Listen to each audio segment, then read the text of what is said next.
오늘은 무주 진안 익산 1박 2일 여행을 떠납니다. 지하철 3호선을 타고 교대역에서 내려서 9번 출구로 나갔습니다. 시간에 맞춰서 버스를 타고 버스는 바로 출발했습니다. 그리고는 죽전 버스 정류장에서 손님을 태우고 다시 출발했습니다. 날이 풀리면서 확실히 여행을 떠나는 사람들이 많이 늘었습니다. 배지를 노란색으로 차창 밖으로 꽃들이 자주 보이는 걸 보니 봄인가 봅니다. 책도 좀 우주 많고요. 전통 그리고 공예 테마 항상 파크에 반디석 보이시죠? 우리 도착했습니다. 고객님들 좀 왼쪽. 버스에서 내려서 단체 인증 사진을 찍었습니다. 마침 최북 미술관이 얼굴을 주제로 한 얼굴 내면의 형상전을 개최하고 있습니다. 많은 시간을 투자한 두 작품이 인상적이었습니다. 나머지 작품은 얼굴을 죄다 짓이어놔서 뭘 말하고자 하는지 잘 모르겠습니다. 3층 최북 미술관으로 올라갔습니다. 최북의 그림을 감상하고 옆에 있는 김환태 문학관으로 갔습니다. 조선시대 유명한 화가와 1930년대를 대표하는 문학가를 한자리에서 만나서 좋았습니다. 사진전도 둘러보고 크고 깨끗한 도서관도 둘러봤습니다. 밖으로 나오니 봄을 눈으로 볼 수 있어서 좋았습니다. 개인 공방도 많이 있었는데 문 연 곳은 몇 군데 안 됐습니다.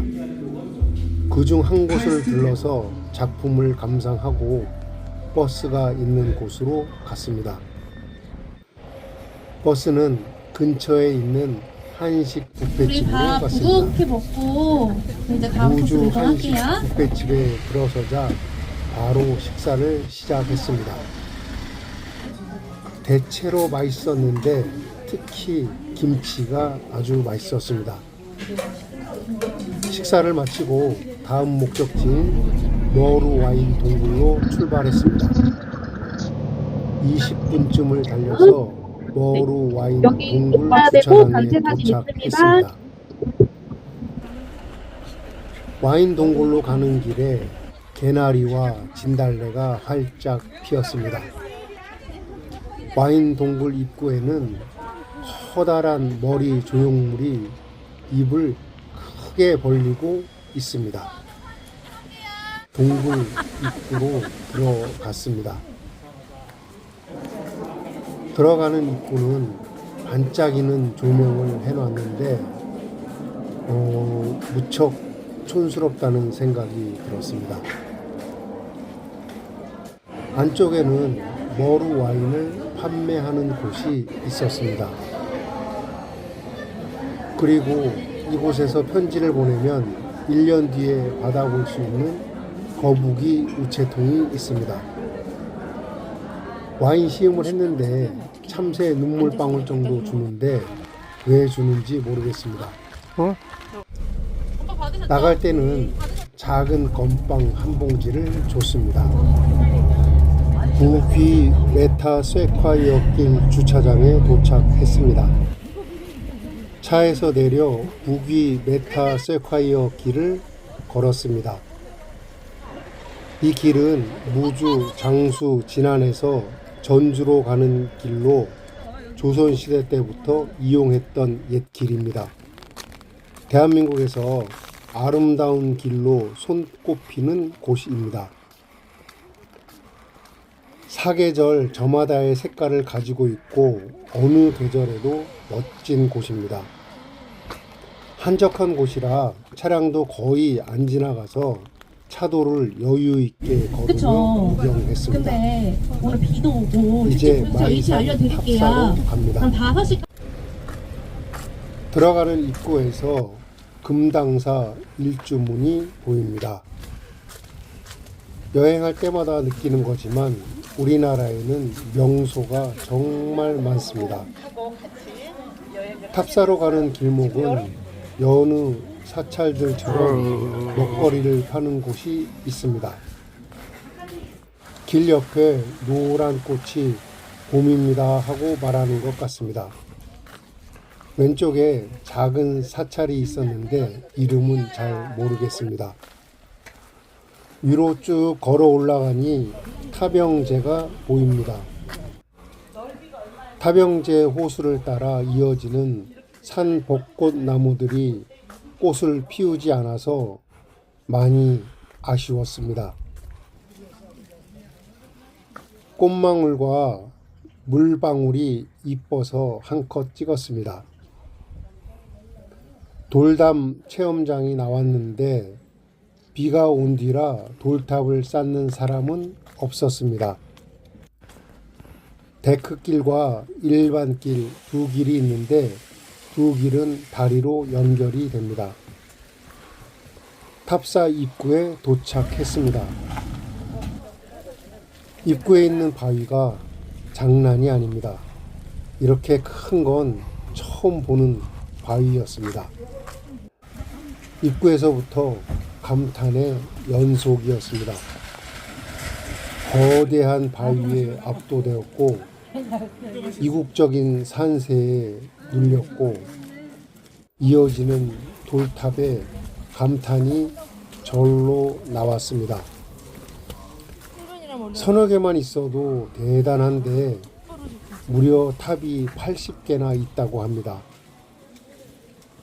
자연의 위상도 대단하지만 이 많은 탑을 쌓아 올린 인간도 정말 대단하다는 생각이 들었습니다.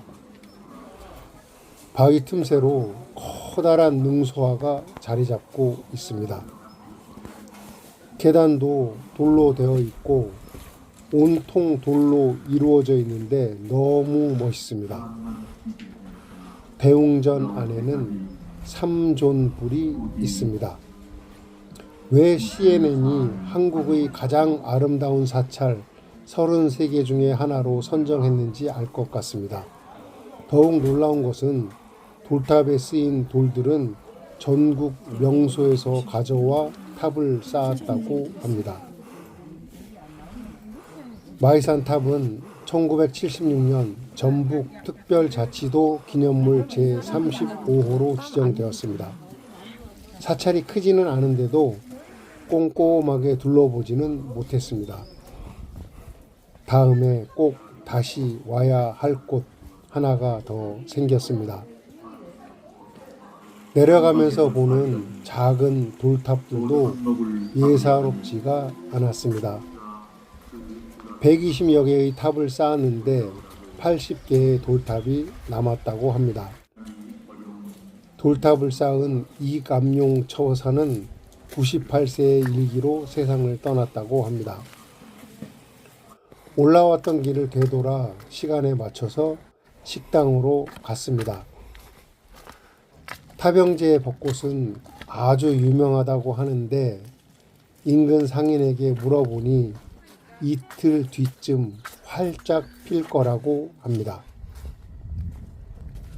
식당으로 가니 비빔밥이 준비되어 식사 있습니다. 끝나시고 바로 차량으로 이동하시면 되세요. 고추장을 넣고 비벼서 맛있게 잘 먹었습니다.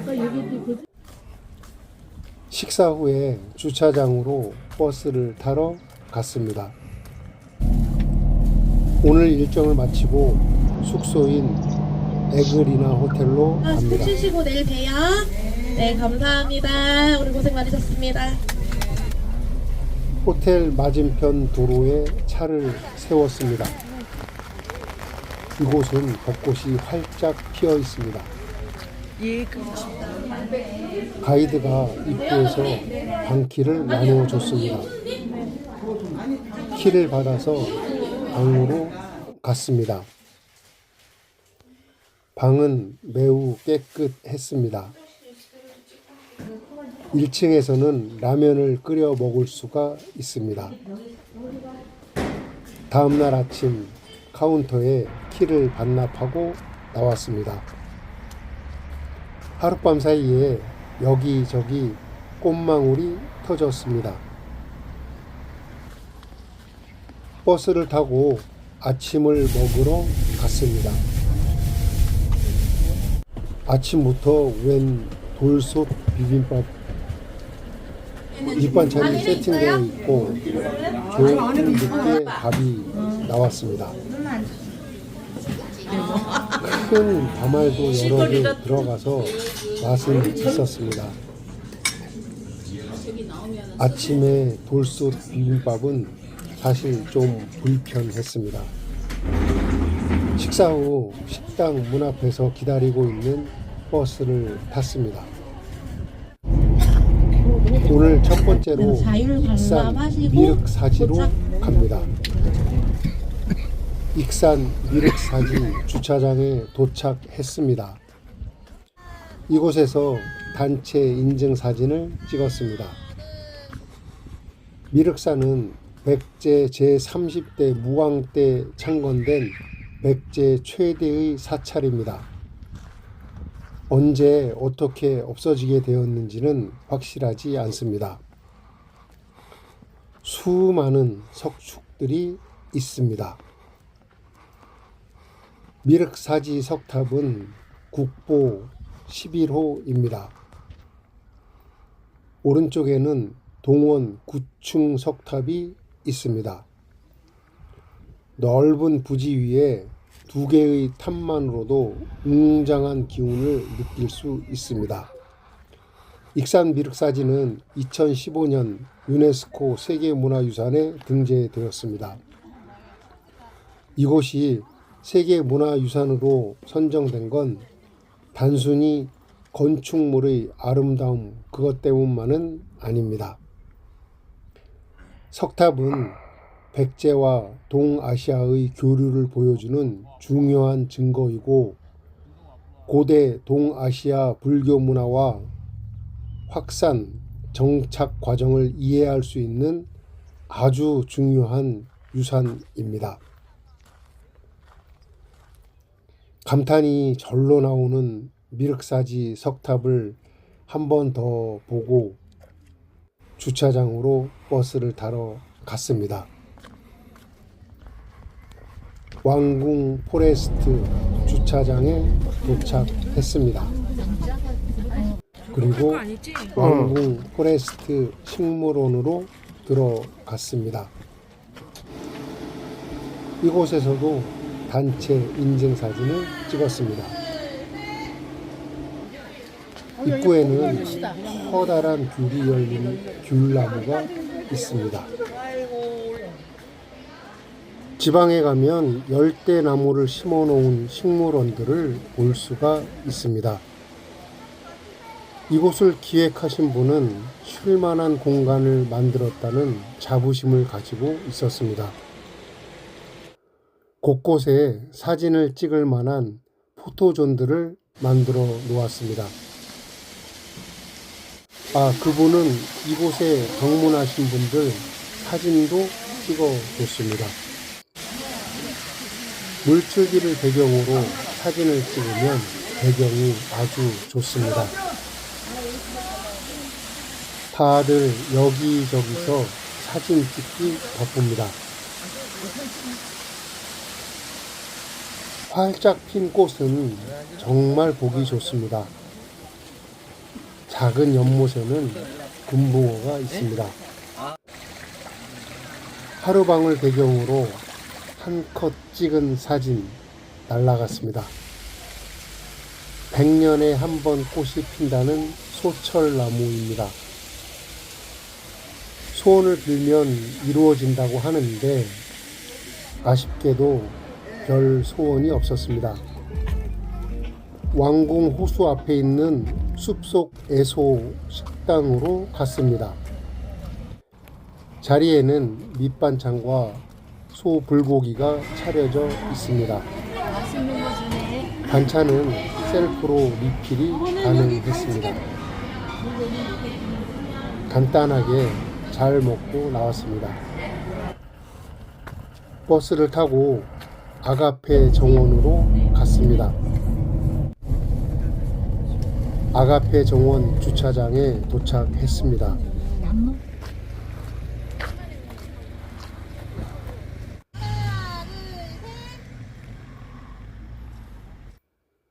아가페 정원은 서정수 신부님이 1970년 아가페 요양원을 설립하면서 어르신들의 행복한 노후를 위해 수목을 심으면서 시작되었다고 합니다. 맹문동에 심어진 길을 걸으면서 일반 정원이 아님을 느낄 수 있었습니다.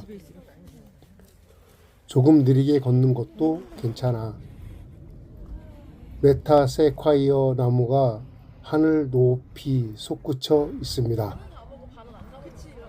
정원을 감싸고 펼쳐지는 메타세콰이어 나무가 이렇게 멋있는 장관을 만들 수 있다는 사실이 아주 놀라웠습니다.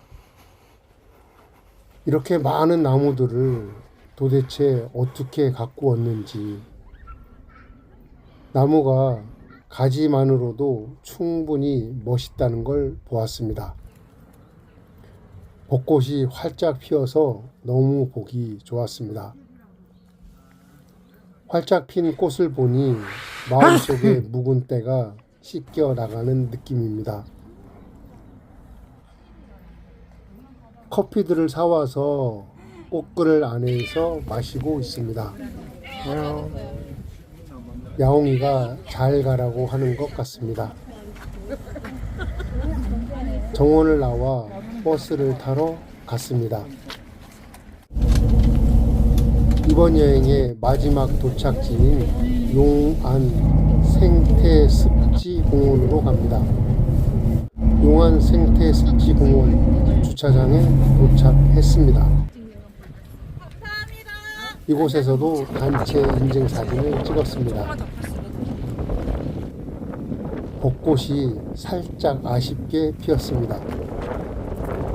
막 꽃망울을 터뜨리는 과정이라 멋진 풍경을 보진 못했지만 아쉬운 대로 봄을 느꼈습니다. 다리 한가운데로 가서 금강을 바라봤습니다. 역시나 은은하게 흐르는 금강은 멋이 있습니다.